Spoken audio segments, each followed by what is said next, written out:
महाराजा सुहेलदेव पासी जी के विजय दिवस के अवसर पर सभी भारतवासियों को मंगल कामना व साधुवाद देते हुए आप सबको बधाई देती हूँ।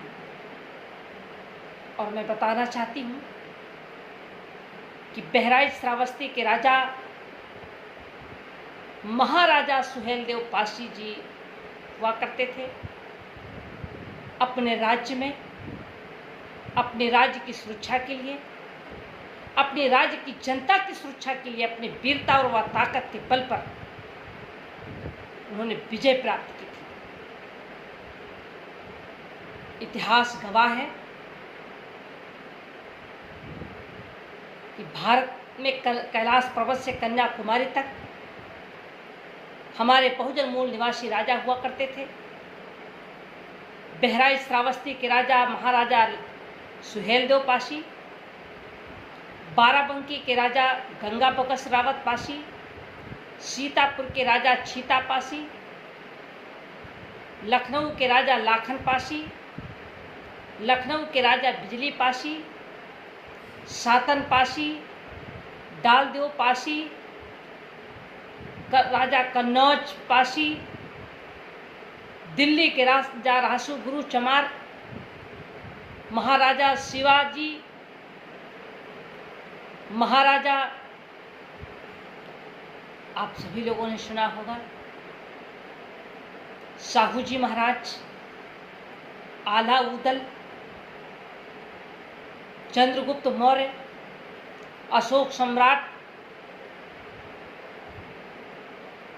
हमारे लोग राजा हुआ करते थे। बृहदत्त मौर्य राजा हुआ करते थे। आला उदल कितनी बड़ी ताकत हुआ करती थी। पूरा भारत ही नहीं, ये बहुजन मूल निवासियों का भारत था। ये भारत बुद्ध का भारत था। तथा गौतम बुद्ध जी की विचारधारा को मानने वाले हमारे राजा अपने राज्य में भाईचारा, मानवता के साथ रहा करते थे, एक दूसरे का सहयोग किया करते थे। किंतु 3% आरएसएस के लोग, ये आर्य लोग हमारे भारत के बहुजन मूल निवासियों के इतिहास को मिटाने का काम किया। श्रावस्ती व बहराइच के राजा के इतिहास को मिटाने की साजिश, लखनऊ लाखन पासी राजा के इतिहास को मिटाने की साजिश, बिजली पासी के इतिहास को मिटाने की साजिश, छीता पासी के इतिहास को मिटाने की कोशिश, रासू गुरु चमार के इतिहास को मिटाने की साजिश, चंद्रगुप्त मौर्य के इतिहास को मिटाने की साजिश, अशोक सम्राट के इतिहास को मिटाने की साजिश, बृहदत्त मौर्य के इतिहास को मिटाने की साजिश, आला उदल के इतिहास को मिटाने की साजिश, शिवाजी महाराज के इतिहास को मिटाने की साजिश, साहू जी महाराज के इतिहास को मिटाने की साजिश, हमारे बहुजन मूल निवासियों के इतिहास को मिटाने की साजिश। आखिर वो कौन कर रहा है? वो 3% आरएसएस के लोग कर रहे हैं। 3% लोग आर्य लोग कर रहे हैं। ये मैं नहीं कह रही हूँ, इतिहास गवाह है। आज हमारा इतिहास कहाँ है?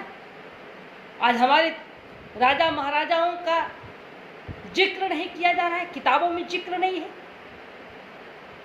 ये तो हमारे भारत के महापुरुष खोजकर हमारे महापुरुषों के इतिहास लाने का काम किया है।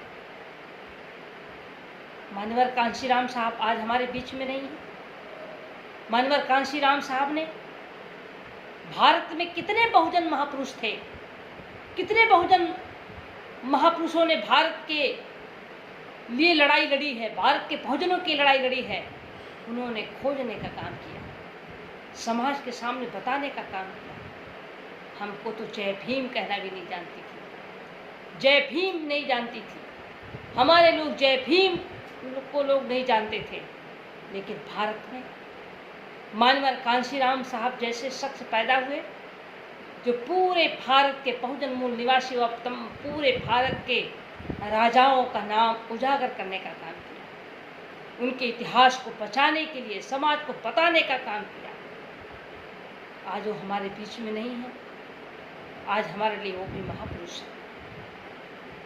मैं अपने महापुरुषों के बताए हुए रास्ते पर चलने के लिए मैंने शपथ ली है, मैंने तय किया है कि बहुजन की विरासत को बचाने के लिए, बहुजन महापुरुषों के विचारों पर चलने के लिए मैंने अपना सब कुछ न्यौछावर करके और इस देश में हुक्मरान बनाने की मैं तैयारी कर रही हूँ। हमारे महापुरुष राजा हुआ करते थे और अपने राज्य में जनता की रक्षा किया करते थे, उनकी सुरक्षा हुआ करती थी, उनकी व्यवस्था हुआ करता था, उनका सम्मान हुआ करता था, वो बराबरी की जिंदगी जीते थे। बाबा साहब डॉक्टर भीमराव अंबेडकर जी ने अपने भारत के संविधान में सबको बराबरी का हक दिया, सबको बराबर का अधिकार दिया। उन्होंने कहा कि भारत के बहुजन, दिल्ली के कुर्सी को आपको कब्जा करना होगा। भारत का संविधान दुनिया के संविधान से अच्छा संविधान भारत का संविधान है। जिस दिन संविधान को लागू करा दोगे उस दिन भारत का बहुजन बराबरी पर आ जाएगा और पुनः भारत के बहुजनों का राज स्थापित हो जाएगा। बहुजन के लोग फिर पुनः वो अपने स्थान पर पहुंच सकेंगे, अपने बराबरी में आने का काम करेंगे। बाबा साहब डॉक्टर भीमराव अंबेडकर जी के बताए हुए रास्ते पर चलकर मानवर कांशीराम साहब ने अपना सब कुछ न्यौछावर करके और उन्होंने पूरे भारत के बहुजन समाज के लोगों को जगाने का काम किया। बहुजन समाज के इतिहास जो दलदल में फंसा था उस दलदल में निकाल करके समाज के लोगों को बराबरी में लाने का काम किया। आज मानवर कांशीराम साहब ना होते तो हमारे बहुजनों का इतिहास का पता ना होता। आज इतिहास को बताने का काम, समाज के लोगों को जगाने का काम, समाज को जमात बनाने का काम हमारे महापुरुषों ने किया है। आज लोग जाति के लिए मर रहे हैं। आज आरएसएस बीजेपी के लोग, ये 3% आरएसएस के लोग पासी चमार में लड़ाने का कोशिश कर रहे हैं, धोबी खटिक में लड़ाने का कोशिश कर रहे हैं, अनुसूचित जाति को लड़ाने की कोशिश कर रहे हैं, पिछड़ी जाति को लड़ाने की कोशिश कर रहे हैं, अति दलित अति पिछड़ा में लड़ाने, अति दलित व अति दलित में लड़ाने की कोशिश कर रहे हैं, पिछड़ा अति पिछड़ा लड़ाने की कोशिश कर रहे हैं, जाति में लड़ाने की कोशिश कर रहे हैं। जातियों में बांट करके समाज के लोगों को 6,743 जातियों में बांटकर बहुजन समाज के लोगों को अलग करने की कोशिश आज ये लगातार आरएसएस बीजेपी के लोग कर रहे हैं। इनकी साजिश को बहुजन को समझना होगा, इनकी साजिश को बहुजन समाज के लोगों को समझना होगा और अपने इतिहास को बचाने के लिए जात में बंटकर नहीं बल्कि जमात बनाकर हम सभी पुनः अपने महापुरुषों का इतिहास को बचाना होगा। और पुनः जो सपना था उस सपना तभी पूरा होगा जब पूरे भारत के दलित पिछड़ा, इस देश के बहुजन मूल निवासी एकजुट नहीं होंगे, तब तक हमारा इतिहास पुनः वापस नहीं आ सकता। इसके लिए मैं अपील करती हूँ कि आज महाराजा सुहेल देव जी के विजय दिवस पर अगर हम वास्तव में महाराजा सुहेल देव जी को मानते हैं, अगर जानते हैं, उनके विचार पर चलना चाहते हैं, तो उनके बताए हुए रास्ते पर हमको चलना होगा। हमको अपने महापुरुषों के बताए रास्ते पर चलना होगा। जो हमारे महापुरुषों ने राह और रास्ता बनाया है, उस राह और रास्ते पर चलने के लिए मैं आज आप लोगों से अपील करने के लिए बैठी हूँ कि आप सभी लोग एकजुट हों और ये भारत बुद्ध का भारत था, ये पुनः बुद्ध का भारत पुनः स्थापित हो, पुनः भारत में बहुजन मूल निवासी पुनः स्थापित हो, बराबर की भागीदारी हो। इसके लिए मैं आज आप लोगों से महाराजा सुहेल देव जी के विजय दिवस के अवसर पर मैं आप सबसे अपील करने के लिए मैं बैठी हूँ। आप सभी लोगों ने मुझे सुना, इसके लिए आप सबको साधुवाद देते हुए, आप सबकी मंगल कामना करते हुए मैं आप सबको जय महाराजा सुहेल देव पासी का सम्मान करते हुए मैं नमो बुद्धाय सादर जय।